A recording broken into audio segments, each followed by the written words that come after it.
자, 다음 보도록 하죠. 다음은 이제 17번인데요. 17번. 자, 진공 중에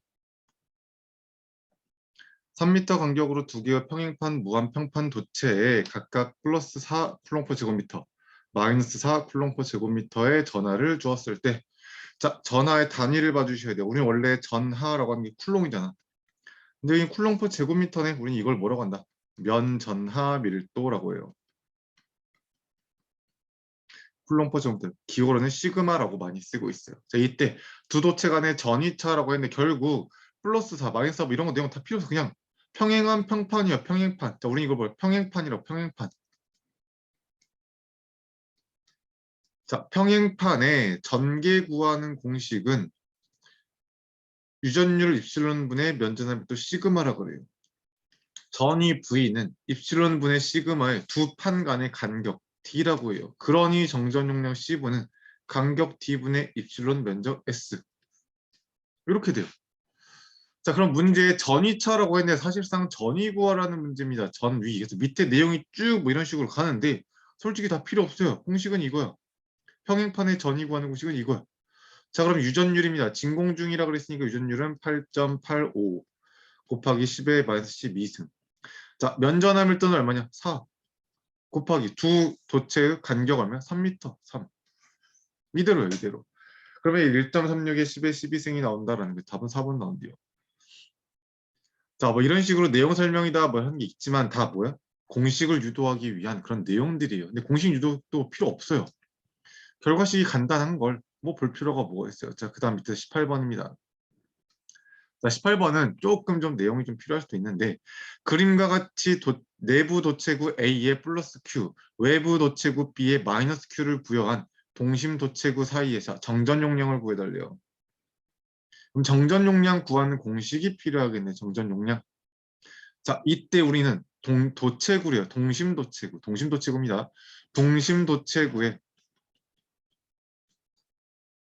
정전 용량 C를 구하라라는 게 결국 유도식은 Q는 CV로 출발해요. 그럼 얘도 결국 정전 용량 C는 전압 V분의 Q야. 자, 원래 이 V는 전압인데 우리는 전압이라고도 할 수도 있고 전압을 다른 말로도 뭐라고 해? 전위차라고도 해요. 그럼 두 개, 자, 전위차가 뭐야? 전위를 두 개 구해가지고 둘이 빼달라 이거야. 간단하지. 전위차 말 그대로 전위끼리의 차. 자, 그럼 우리는 전위를 두 개 구해줍니다. 왜? 구가 두 개 있잖아. A 도체의 전위와 B 도체의 전위, 그리고 전위는 전하가 존재하니까 그 위치에 맞춰서 전위를 구해주시면 되겠네. 그러면 A 도체의 표면에서의 전위, A 도체 의 표면에서의 전위죠. 여기 이렇게. 표면에서의 전위는 거리가 A인 지점이네. 구도체의 전위 구하는 공식은 4파이 입실론 거리 R분의 Q야. 그러니 A 도체의 전위 VA 값은 4파이 입실론. 진공중이니까 진공중이라는 말이 있네요. 저 사이에 없다. 진공중이라는 말이 없죠. 대신에 진공중이라는 말이 없어도 비유전율이라는 말이 없기 때문에 그냥 진공중으로 봅니다. 입실론 제로 반지름 A분의 거기에 모인 전하량 Q. 다음 B도체입니다. B도체한테도 Q쿨롱이 모였대요. 반지름 어디에? B인 지점에. 그러면 VB 값은 얼마냐? 4파이 입실론 제로 반지름 B분의 Q. 둘의 뭐다? 차다. 그러니 정전 용량 C 값은 4파이 입실론 제로분의 Q. 괄호 열고 A 마이너스 B분의 1이다. 위에 거에서 밑에 거 빼주면 공통사항 있죠. 그 냅두고 이렇게 묶어주면 되죠. 분의 전해량 얼마? Q. 그럼 약분 취하면 얼마가 나와요? A분의 1 마이너스 B분의 1분의 4파이 입실론 제로. 이게 답이지. 근데 여기 이제 밑에 분모가 좀 지저분하니까 공통분모 세워주면 이제 형태 변환이 되죠. 형태 변환. 어떻게 형태 변환이 돼요? 공통으로 묶어주면 AB분의 B 마이너스 A의 4파이 입실론 제로가 나오겠죠. 내양분의 외양의 좀 답이 뭐가 나와요? 결국 2번이 나오겠다는 거예요. 이렇게. 자, 이것도 누가 물어본다면 그냥 공식 문제예요. 유도식을 이렇게 쭉 간다라는 거지만 솔직히 이거 유도식 외울 필요도 없어요. 왜냐? 공식이 이렇게 나오는 거. 자, 이거 18번 문제도 시험 문제 나오면 계산 문제, 유도식. 자, 자기학 지금 문제를 쭉 풀고 있지만 결과적으로 무엇이 중요해요? 마지막 결과식이 중요해요. 중간에 제가 내용 설명한다고 유도식을 쭉 설명드리고 있지만 유도식 도움은 될 수 있지. 하지만 굳이 몰라도 상관없어요. 결국 우리가 하고자 하는 건 마지막 결과식을 가지고 식을 찾든가 아니면 그걸 가지고 계산을 하든가 이렇게 보는 거니까. 자, 그다음 18번이고요. 이제 19번입니다. 자, 19번에 자속 밀도 B 평등 자계 내에 길이가 Lm인 도체 AB가 있대요. 근데 얘가 V라는 속도로 움직인대요. 그러면 도체 AB에 유기되는 기전력의 크기를 들래. 자, 이거 무슨 내용이야?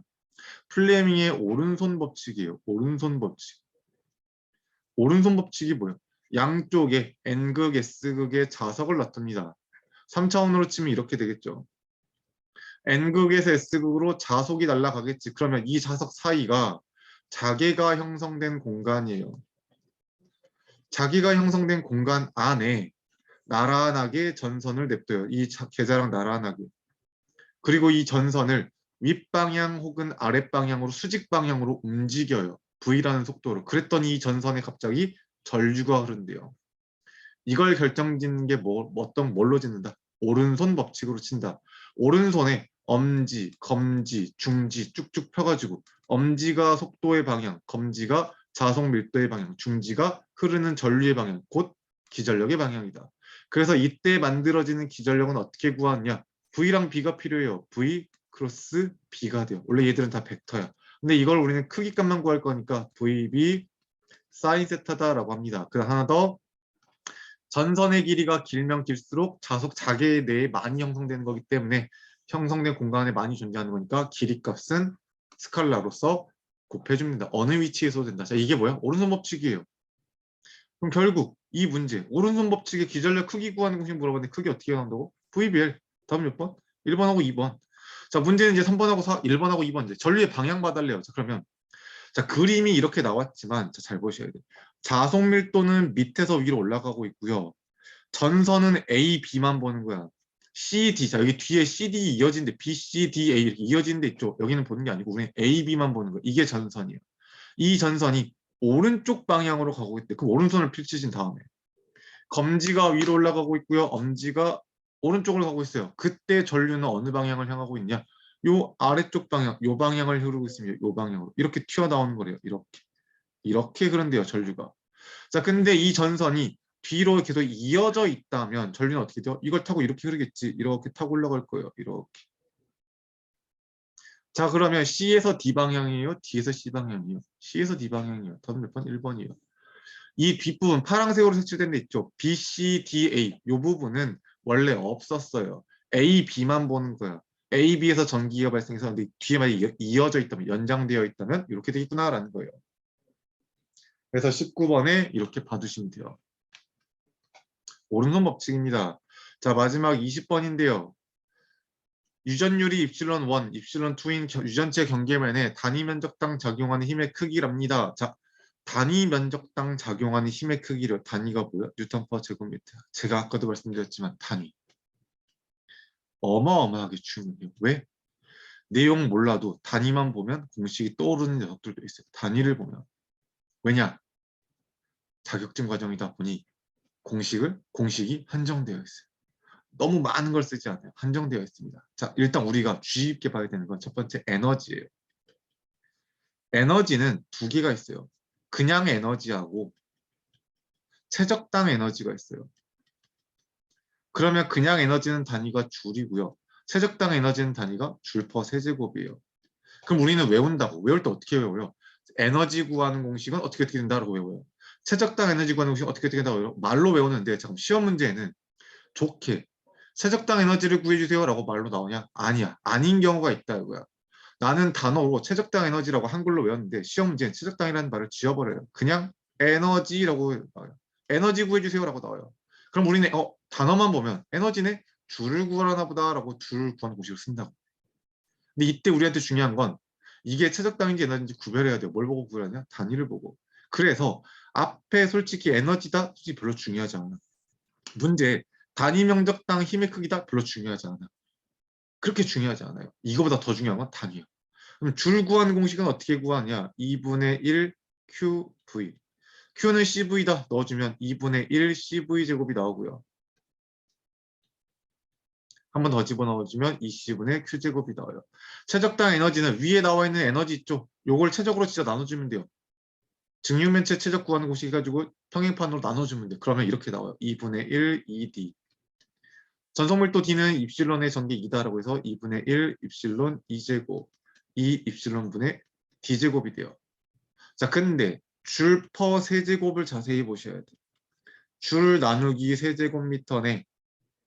여기 줄을 세제곱으로 나누는데 얘는 줄 나누기 미터 곱하기 제곱미터 이렇게 쓸 수 있죠.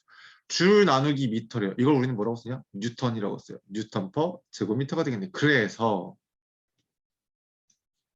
최적당 에너지 줄 퍼 세제곱미터는 다른 말로 이렇게도 말합니다. 뉴턴 퍼 제곱미터. 그래서 문제에 뉴턴 퍼 제곱미터를 구해달래요. 그럼 우리는 얘를 계산하는 공식은 2분의 1 2D 2분의 1 입실론 2제곱 2 입실론분의 D제곱으로 계산을 할 겁니다. 이걸로 계산을 할 거니 이 형태가 변하겠어요? 안 변해요. 그럼 공식 쭉 나와 있는데 분자에 2가 있네? 이런 공식은 없어요. 위에 2는 다 어디 있어요? 분모에 있어요. 그 다음 전속밀도 D2, D2. 자, 전속밀도가 있네요. 그럼 분모에가 뭐가 있어야 돼요? 유전율이 있어야 돼요. 이렇게 두 개가 있네요. 그럼 답은 3번하고 4번 중에 하나야. 근데 둘의 차이점은 뭐예요? 하나는 덧셈이고 하나는 뺄셈이겠네. 하나 덧셈, 하나 뺄셈. 자, 그럼 우리는 단위 면적당 작용하는 힘의 세기다라고 했고 전기가 수직인 경우다라고 쭉 나오고 있는데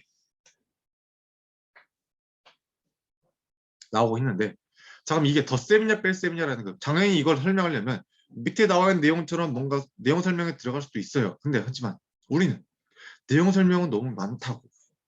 뭐야, 우리는 문제 풀 건데 공식만 알면 돼. 일단 3번하고 4번 중에 하나인데 덧셈이냐 뺄셈이냐. 잠깐만, 힘의 크기래요.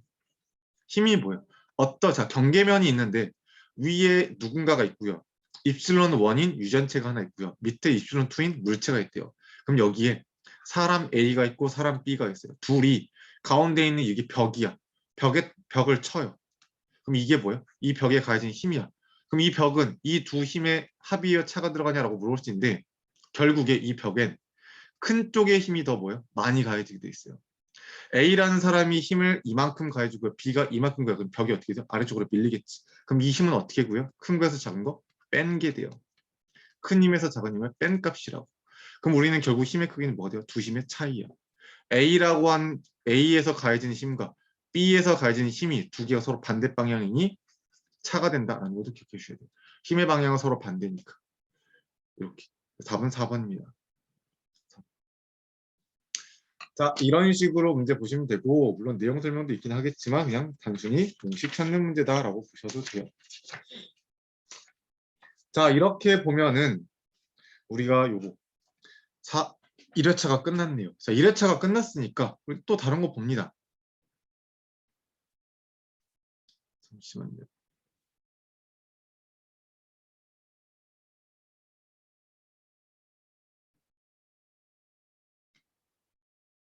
그러면은 솔직히 카톡이하고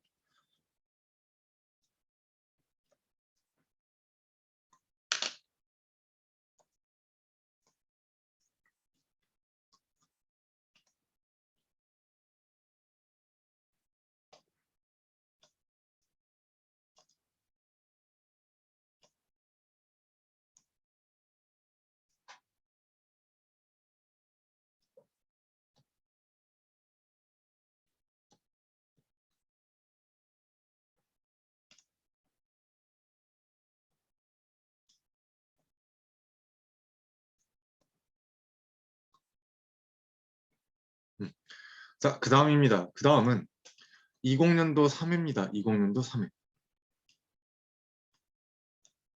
자, 20년도 3회 쭉 그대로 계속 이어갈게요. 자, 그림과 같은 직사각형의 평면 코일이 B는 루트 2분의 0.05에 자, AX, AY래요. 이거 뭐야? I 방향, J 방향이라는 거지. I 방향, J 방향이에요.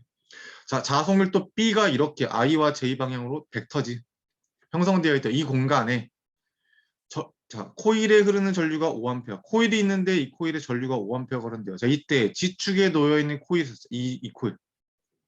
G축 위에 놓여 있는 이 코일에 토크를 구해달래요. 토크를 어떻게 구하냐? 그럼 내용은 어떻게 되냐라는 내용입니다. 자, 이건 우리는 왼손 법칙에서부터 시작을 해야 돼요. 토크는. 왼손 법칙입니다.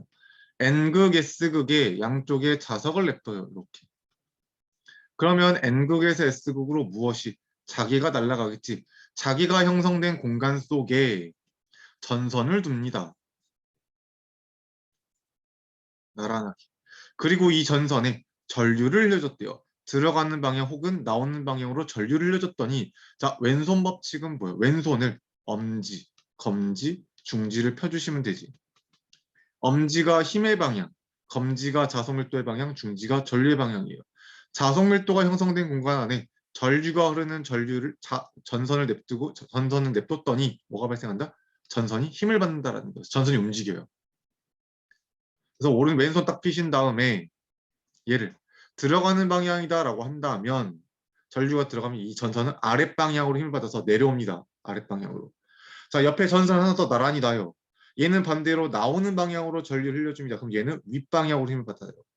그럼 이걸 단면적으로 그리면 양쪽에 N극, S극의 자석을 냅두고 N에서 S로 자기가 형성돼 있어요. 여기 사이에 전선을 두 개를 냅둡니다. 하나는 들어가는 방향, 하나는 나오는 방향. 그러면 아까 들어가는 방향은 아랫방향으로 힘을 받아서 이동하게 되고요. 나오는 방향의 전선은 윗방향으로 힘을 받아서 이동을 한다. 실제 전선이 움직여요. 자, 이게 힘이야. 근데 이 전선을, 이 두 가닥의 전선을 따로따로 놓는 게 아니라 이런 식으로 엮어 놓는다면, 꼬아 놓는다면 어떻게 되겠냐라는 거예요. 꼬아 놓고 가운데로 축을 심어 놓으면 이쪽 왼쪽에 있는 전선은 아까 아래쪽으로 힘을 받고 오른쪽에 있는 거 위로 힘을 받는 다음에 그럼 어떻게 돼요? 전선이 뱅글뱅글뱅글 돌아요. 요 사이에서 이렇게. 요 사이에서 두 전선이 뱅글뱅글뱅글 돈다라고 보시면 돼요.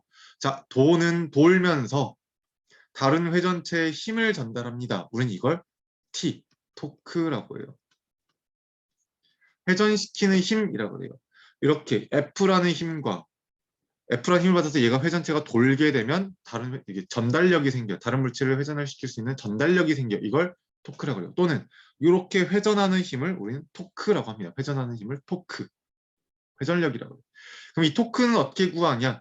이 두 전선이 떨어져 있는 거리가 있을 거예요. 거리. 자, 이때는 우리한테 거리 벡터라는 게 들어갑니다. 거리 벡터 R. 거리와 자, 그래서 토크도 벡터입니다. 회전하니까 토크는 거리 벡터와 아까 수직으로 작용했던 힘 있죠? 두 개를 곱해주면 돼요. 이렇게. 그럼 그 전에 왼손 법칙. 자기가 형성된 공간 안에 전류가 흐르는 전선을 냅두면 힘이 발생한다. 그럼 이때 공식 받는 힘의 세기 F는 전류와 자속 밀도의 곱이에요. 외적 곱입니다. 전선의 길이는 비례합니다. 이렇게. 그래서 이 값을 어디다가 여기다가 집어넣어주면 돼요. 집어넣어주면 돼요. 그럼 우리는 순서대로 F 먼저 구하면 돼요. 힘 F. 자, 이때는 우리는 벡터로 구해줘야 돼요. 그래서 벡터 F는 전류와 자속 밀도의 무엇? 외적 곱이요. 자, 이걸 해주면 전류가 얼마래요? 5A래요. 전류는 벡터인데 여기는 5A라는데 전류가 흘러가는 방향을 보세요. 아까 우리 문제에서 지축 위에 있는 코일이래요. 요 코일이에요. 이 코일의 전류가 어느 방향으로 가요? Z방향으로 갑니다. 플러스 Z방향. 그러니 전류는 크기가 5고 Z방향이다. OK예요. 얘와 외적. 자속밀도 B는 루트 2의 0.05i 더하기 루트 2분의 0.05의 j가 되겠네. 이게 벡터 B. 여기에 전선의 길이 L이 있을 건데 문제 속에 전선의 길이 뭐 이거는 뭐 나중에 곱해줘도 되니까 지금은 빼고 나중에 곱해줘도 돼요. 나중에 그냥 있다라고만 보세요. 전선의 길이 그냥 존재한다. 나중에 곱을 하겠다. 이게 급하니까. 그럼 외적이니까 우리는 외적 곱해주면 되죠. I, J, K. 외적은 우리가 뭘로 구해요? 행렬로 구합니다. 005고요. 루트 2분의 0.05 루트 2분의 0.05의 마지막 0이겠죠. 그러면 AD-BC로 IJK 구해주면 되겠죠. 그러면 구해주면 이렇게 나온대요. 이렇게 나온답니다. 외적을 취하면 결국 0.1768의 J-I가 나온대요. 이렇게 J-I 마이너스 I 플러스 J 이것도 마찬가지겠죠. 그럼 여기 이게 F야. 이 F에다가 우리는 또 누구랑 외적을 해줘야 돼요? 거리 벡터. 거리 벡터가 뭐냐? 지금 지축 위에 있는 요전선이죠. 유전선. 자, 이걸 아까 거리 벡터가 뭐야? 전선이 두 개 있어야 돼요. 요전선 왼쪽에 전선이 있으면 반대쪽에 오른쪽에 전선이 있는 거지. 지축 위에 전선이 있다는 건 이거랑 평행한 요 전선. 들어가는 방향, 나오는 방향이다라고 보시면 돼. 그럼 둘이 떨어진 거리야. 얼마 값이요? 밑에 좌표에 나와 있죠? 0.04. 방향은 Y 방향. 그러니 거리 벡터는 0.04의 y 방향이다라는 게 돼요. 얘랑 방금 전에 내가 구했던 힘과 둘이 뭐 해주시면 돼요? 외적취해 주시면 돼요. 이렇게. 그러면 답이 뭐가 나온다? 4번이 나온다. 마지막으로 전선의 길이도 들어가면 되고요. 전선의 길이가 얼마인가요? 라고 물어본다면 요 전선이 될 테니까 길이가 얼마가 되겠어요? 0.08m가 되겠죠. 이런 식으로 전선의 길이 0.08까지 써서 해주시면 돼요. 자, 이건 직접 한번 해보시면 돼요. 풀도 다 나와 있고요. 설명도 다 드렸어요. 뭐 없네요. 특별히 필요한 게 없어요. 자, 그 다음에 문제 2번입니다. 내부 장치 또는 공간을 물질로 포위시켜서 외부 자기의 영향을 차폐시키는 방식을 자기차폐라고 한다. 다음 중에 자기차폐에 가장 적합한 것은 이라고 하는데, 자, 그럼 우리는 그 전에 경계 조건이라고 하는 게 있어요. 경계 조건. 한번 했던 것 같은데, 자, 투자율이 뮤1, 투자율이 뮤2인 두 물체가 있어요. 자, 두 물체를 딱 붙여요. 그럼 둘 사이에 딱 붙는 면이 생겨요. 이걸 우리는 경계면이라고 불러요. 자, 이게 앞에서는 유전율로 해서 설명을 드렸던 것 같은데 자기에서도 마찬가지예요. 투자율도 마찬가지입니다. 두 물체를 갖다 붙이면 붙는 면적이 생기지 경계면이에요. 자, 그러면 경계면의 위에, 경계면을 기준으로 위에가 1차, 밑에가 2차입니다. 1차 측에서 이렇게 자계와 자속이 진행을 하고 있었대요. 자계라고 하는 거는 자기력선이고요. 자속 밀도는 자속을 뜻해. 자기력선과 자속이 진행을 하고 있었답니다. 이때 경계면과 만나는 점에 대해서 경계면의 수직인 선을 하나 그려줍니다. 이렇게. 이때 우리는 이 수직선과 1차 측이 이루는 각을 세타1 입사각이라 그래요. 들어가는 각이지. 그러면 얘가 뭐가 돼? 2차로 넘어가면 어떻게 된다? 굴절이 된대요. 그래서 이때 세타2를 굴절각이라고 불러요. 그리고 2차로 넘어갔으니까 H2의 B2. 자기력선이 바뀐대요. 그럼 우리는 이때 H1과 H2는 달라요. 하지만 자기는 수평 성분이 같다 혹은 접선 성분이 같다라고 해요. 수평 성분이란 여기를 뜻해요. 수평 성분을 구하는 공식은 H1에 사인 값을 취해 주시면 돼요. 사인 세타 1과 H2의 사인 세타 2가 같다라는 게 이게 첫 번째예요. 두 번째입니다. 자속 밀도도 당연히 둘이 다르겠지. 하지만 자속 밀도는 수직 또는 법선 성분이 같다라고 해요. 수직이나 법선이 어디를 뜻하는 거냐? 여기. 이걸 공식으로 쓰면 B1의 코사인 세타 1은 B2의 코사인 세타 2가 됩니다. 그리고 마지막 세 번째, 사인과 코사인을 합쳐서 코사인분의 사인을 만들어주면 탄젠트가 나와요.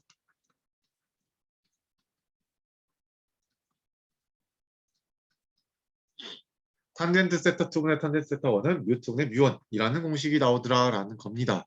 요게 앞에서 전기에서도 했어요. 그러니 얘를 가지고 관계식을 써보면 만약 뮤1과 뮤2가 있는데 뮤1이 크다라고 가정을 해요. 그럼 첫 번째, 세타1과 세타2는 누가 크겠냐라는 건데 뮤1과 뮤2 중에 뮤1이 크대요. 그럼 탄젠트 값은 비례합니다. 커요. 두 번째, 전속 밀도는 그럼 어떻게 되겠냐라는 건데 여기다가 집어넣으면 돼요. 세타가 크다며 세타1이 크다며 세타1이 크면 코사인 어떻게 돼요? 줄어들어요. 근데 세타2가 그럼 커져요. 그럼 둘이 같으려면 B1과 B2 중에 누가 커야 돼요? 아, B 전속 밀도 쓰네. D라고 써야겠죠? B라고 써야죠.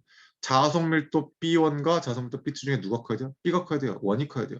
마지막 세 번째, 자기 H1과 자기 H2는 어떻게 돼요? 사인 값이 들어가니까 사인은 세타가 커지면 커져요. 자기는 반대가 된다는 거죠. 이걸. 자, 이걸 풀어 쓰게 되면 자속 밀도 1이 2보다 크다라는 건 자속은 투자율에 비례합니다. 곧 자속은 투자율이 큰 쪽에 몰려요. 밑에 건. 그럼 자기력선은 투자율이 어느 쪽에 모이느냐? 작은 쪽에 모인다 또는 몰린다라는 거. 모인다도 맞아요. 모인다 혹은 몰린다라고 해요. 집속된다라고 합니다. 자, 그럼 내용. 지금 요 페이지 있죠? 요 화면이 뮤1이라는 공간이에요. 이 화면이. 이 화면이 뮤1의 공간이에요. 자, 이 안에 자기라 그랬어요.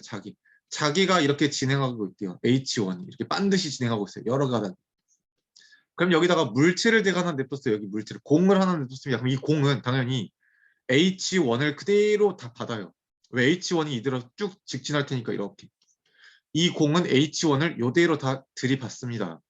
들이받아요.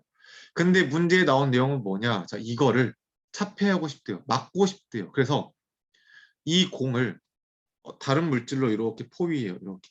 투자율이 뮤트인 녀석으로. 포위를 했더니 아까 있던 자기 H가 영향을 안 받대요. 그 말은 자, 뮤트로 이렇게 바뀌어요. 그럼 이게 뭐예요? 앞부분이 뭐예요? 경계면이 돼요. 여기가 경계면이에요. 경계면을 기점으로 H2는 어떻게 되냐? 바깥쪽으로 이렇게 휘어야 돼요. 이렇게 밖으로 튀어나가면 돼요. 이렇게 튕겨 나가려고 합니다. H1이 반드시 들어오다가 뮤2를 만나게 되면 2차층 물질을 만나게 되면 가운데로 가는 게 아니고 밖으로 튕겨요. 그러면 이 공은 H, 자기의 영향을 받아요? 안 받아요. 그럼 이 속에서 H 값은 H2라고 하고요. 우리는 H1과 H2의 크기 비교가 돼요. 둘 중에 누가 크냐? H1이 큽니다. 왜? 뮤트는 자기를 튕겨버렸으니까 H2는 적을 수밖에 없지. 그러면 이걸 가지고 투자율의 관계는 어떻게 되겠냐라는 거예요. 뮤1과 뮤2 중에 누가 커요? 자기는 투자율과 반비례해요. 이렇게 됩니다. 그럼 결국 나는 자기의 영향을 차폐시키려면 무슨 물질을 써야 돼? 이 파란 물질은 결국 뭐예요? 투자율이 큰 물질이다라는 거예요. 답은 투자율이 큰 물질 3번, 2번. 이렇게 돼요. 이게 자기의 영향이 됩니다. 밑에 그림 나와 있어요. 이런 식으로 자기력성이 쭉 가다가 바깥쪽으로 바깥쪽으로 튕겨 나가요. 가운데로 오는 게 아니고 밖으로 겉도는 현상이 생긴다는 거예요. 바깥쪽으로 휘려고 합니다. 그러면 이 속 내부는 영향을 덜 받겠지. 자기력선이 안 오니까. 이런 내용이 됩니다.